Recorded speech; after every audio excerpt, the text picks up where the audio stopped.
सबको पता है कि भारत का सबसे बड़ा रेलवे स्टेशन हावड़ा जंक्शन है और सबसे व्यस्त रेलवे स्टेशन भी कोलकाता का हावड़ा जंक्शन ही है।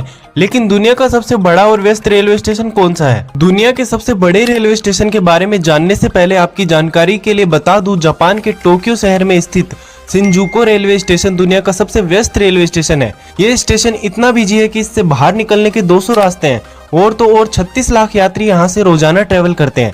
यह रेलवे स्टेशन प्लेटफॉर्म के मामले में हावड़ा जंक्शन से भी बड़ा है, यहाँ 36 प्लेटफॉर्म है। लेकिन दुनिया का सबसे बड़ा रेलवे स्टेशन ये नहीं है। अमेरिका की न्यूयॉर्क सिटी में मौजूद ग्रैंड सेंट्रल टर्मिनल दुनिया का सबसे बड़ा रेलवे स्टेशन है। इसमें 44 प्लेटफॉर्म और लगभग 70 ट्रैक्स हैं। लेकिन लेंथ की बात करें तो हुबली और गोरखपुर दुनिया के नंबर 1 रेलवे स्टेशन है।